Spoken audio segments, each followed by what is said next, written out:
Hey guys, welcome to the 122nd edition of the Anime Girls Profile Confidential. And it's ironic that we are 2 days away from Halloween, so I can't think of a character more appropriate to talk about than, well, the title says it best. We're talking about Demona from Disney's Gargoyles. And I'm going to tell you something. You want to talk about a character in a series, whether it's Disney, Warner Brothers, you name it, that has a great story arc that, pretty much, you can follow and understand basically from her point of view as to why she feels the way she does. It's Demona. I mean, Gargoyles, they did a magnificent job with this. They did a magnificent job with this. It didn't matter if it was just a single episode sometimes. It didn't matter if it was a two-parter or, in her case, on several occasions, a multi-parter. This story arc for Demona was one that got you invested. And again, it got you to understand from her point of view why she felt the way she did. Now, there's no doubt when you see it from her point of view that basically you do kind of see that she is misinterpreting what's going on.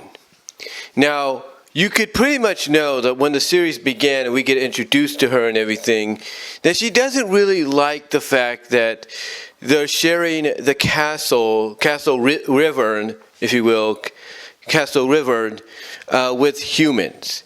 I mean, she even states that they were there first, that castle, that land, was first before the humans occupied it.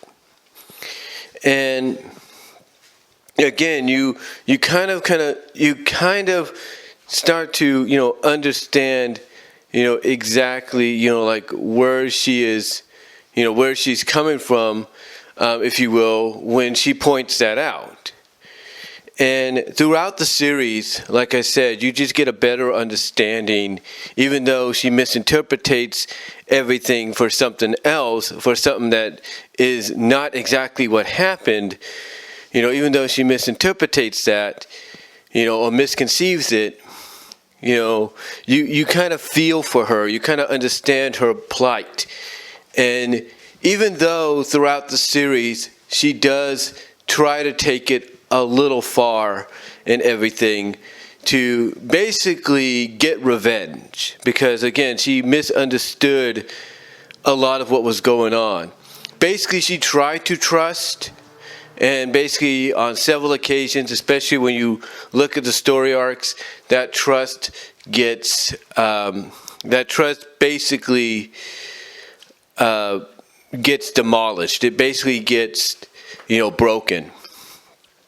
And she's just lived an entire life. She's just lived an entire life, for centuries, if you will, not wanting to really trust anybody. Even if she does trust them, she pretty much keeps it in the back of her mind that she has to be prepared for retaliation. Like she has to be ready to get back at this human or these humans that she thinks she can trust, but she should be prepared based on experience of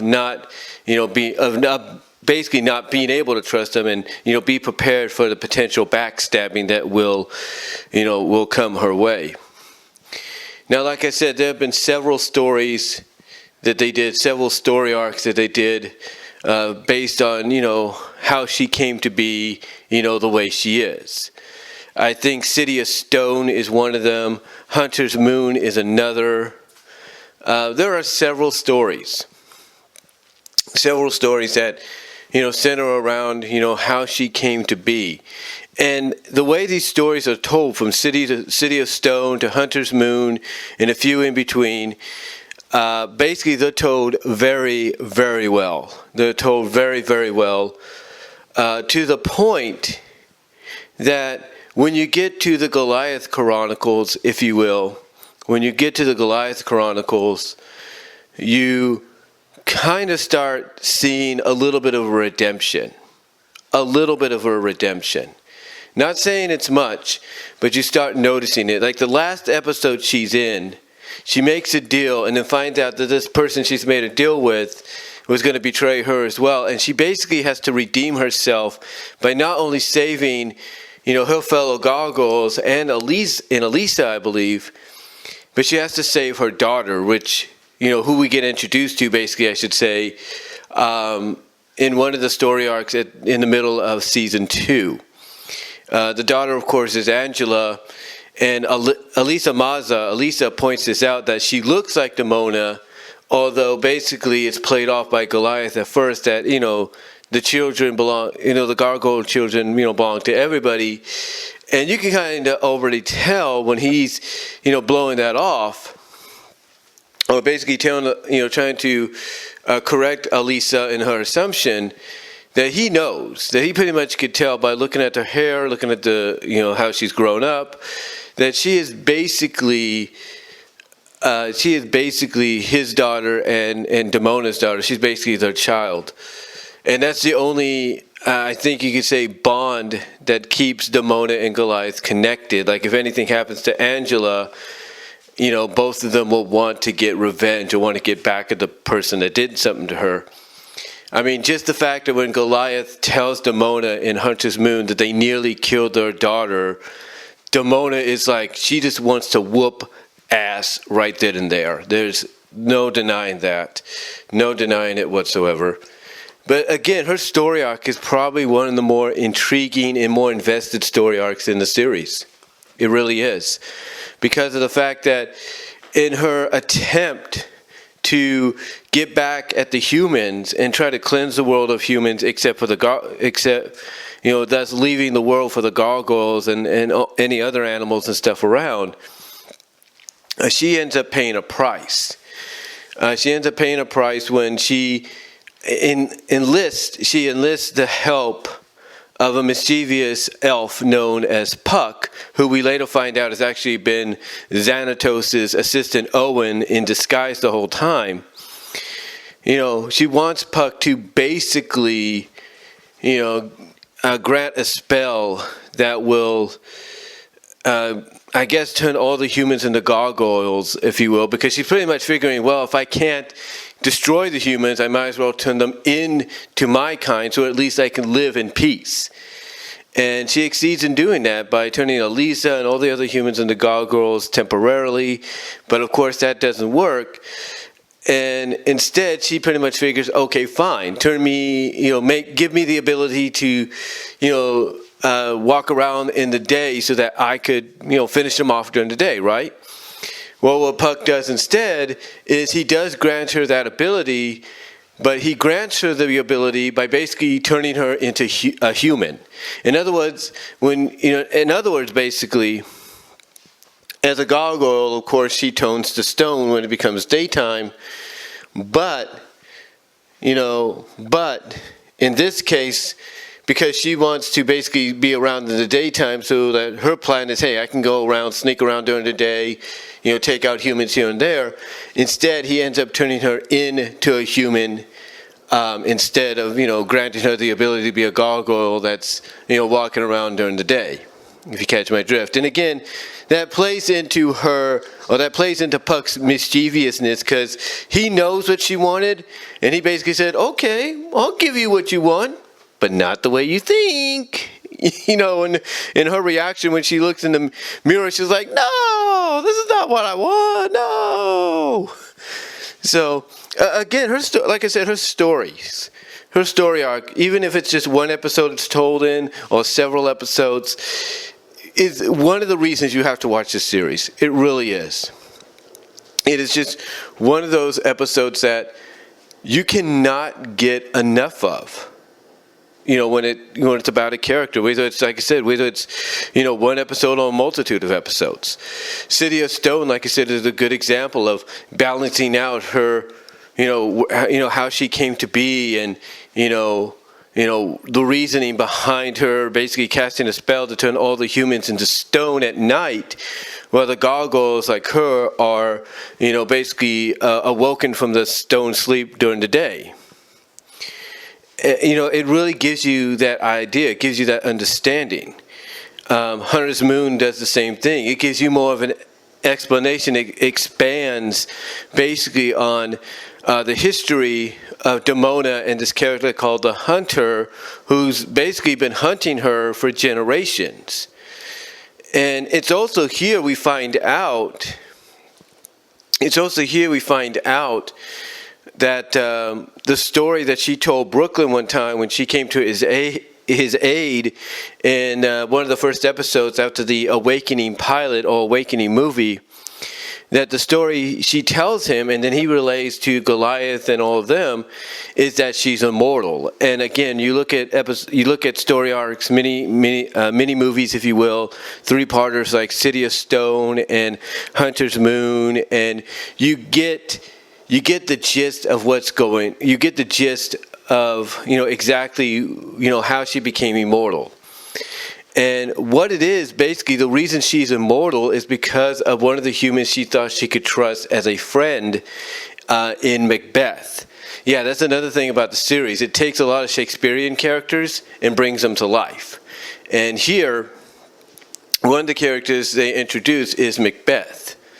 And Macbeth basically, thanks to the 3 sisters, the 3 sorceress sisters or witch sisters, whatever, what they do basically is they cast a spell on both of them because both of them feel like, okay, I'm limited to I'm limited to what's happening to me right now or where I'm at right now in my life, and I need something in exchange. So what happens is the sisters basically take Macbeth and Demona, and basically Macbeth is aged. He is aged by the spell a little bit, but in exchange what happens is that youth that he has gets transferred over to Demona. And that's the other thing about the Demona arcs, about the Demona story arc in the Gargoyles series. She is the only one that we see in these story arcs that ages. She is the only one that ages in the story arc, in these story arcs and throughout the series. We see her age. She doesn't remain young, like, at first kind of, implied at or anything like that. No, she has aged. She aged. And she's gotten to a point that she can't, really fight as well as she used to because she doesn't have her youth anymore. And again, that's when the 3 witch sisters come together and create a spell that bonds these 2 together, for life, for eternity. And that the only way that bond can be broken is that basically both Macbeth and Demona simultaneously have to kill each other. That's it. That is it. Both of them have to die simultaneously at each other's hands. And that's how the spell is broken. Because unless that happens, they're stuck for all eternity. They are stuck for all eternity. Centuries, years, you name it. And again, you want to talk about something that really gets you invested, with the Demona character and her story. It's something like that. That will get you invested, period. End of discussion. That right there will do it. And I can't say any more than that. I can't really say any more than that. I mean, again, this is a character that when you get to the Goliath Chronicles, essentially the 3rd season on ABC, when it came out, when you get to the Goliath Chronicles, again, you get the idea that she's trying to redeem herself. She's trying to redeem herself. Like again, it doesn't seem like it, but as you get closer to this last season they did, you can tell she's trying to redeem herself. And I think that last episode she was in was kind of like the start of what would have been a redemption. Now, only Greg Weismer, the creator of Gargoyles, pretty much knows what the future would have held for her.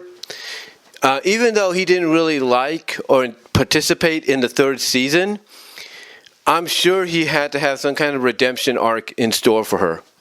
Because the way Hunter's Moon was written and everything, and the fact that she created that temporary alliance, that temporary reuniting with, Goliath, Brooklyn, and Lexington against the Hunters on their ship, and the fact that she was as furious, if not more so, than Goliath about what almost happened to Angela. To me, only he has the answers as to whether or not we would have had a redemption arc, and I think we would have. I mean, the way her story was written, from getting all this information, from finding out where she's gone through, or what she's gone through, where she's been, who she's connected to, and everything, all the things she's gone through, period. I believe, honestly, we would have had a redemption arc on our hand. I really do. I think we would have had a redemption arc for Demona on our hands, for whatever original ideas Greg had in mind. And the closest we got, like I said, was that one episode in the Goliath Chronicles when it aired on ABC Saturday mornings. That was her last appearance. That was the last appearance, and that was the only closest thing we got to a redemption. So, it's up in the air as to what exactly would have happened. Hopefully I know Greg wants to bring him back. There's been campaigning to bring the series back, so maybe if it does succeed and we get the characters back from an animation standpoint, maybe a more comic book accurate standpoint, because there have been comic books and they've been good, believe me. You have to wonder if we will see that redemption that was kind of teased in Hunter's Moon a bit, but also basically, like I said, not just teased in Hunter's Moon, but teased in that last episode. You got to wonder if we'll get any kind of answer down the line. Because, again, it wasn't just, her alliance in Hunter's Moon that kind of teased that, but it was the fact that Goliath gave her a choice. It's like, okay, you don't have the protection for our clan anymore, for our kind anymore, for what you're about to do, so go ahead and do it. And she doesn't. She just tosses it in the air, pretty much knowing it. They're going to catch it, but it gives her enough time to escape. And the thing is, she could have easily said, "Okay." She could have. Well, I'm trying to say, she could have easily had the mindset and said, "Okay, you want me to do it? Fine." Boom, and she could have killed them all right there, including herself. But she didn't. So again, there's a lot of stuff to unpack and wonder about when it comes to her character. But to me, that's what makes this character a very beloved, villainous, if not anti-hero in a sense. I mean, heck, when they did the future story arc, or the future episode, we pretty much got an idea of exactly what would have happened had things gone a certain way. So yeah, we've gotten a lot of hints. The question is, would we have gotten a full redemption? That's my question, and it's a question I think a lot of people want to know. But what do you guys think? What did you think of Demona overall as a character? Did you like her story arc in the series? Do you think we would have had a redemption for her character when it was all said and done? What are your thoughts? Comment down below in the live chat. Comment down below in the comment section below. Live chat during the premiere, which hopefully you have. Like the video. Check me out at my Teespring store. Also, check me out at BW Rosas on Patreon. Check me out at BW Rosas on BW Rosas Discussions, I should say, on all your favorite audio podcast locations except for Pandora. Also, check me out at BW Rosas on VENMO. And also, check me out at my VENMO if you want to help donate to the channel and the brand there. So until next time, guys, I will talk to y'all later.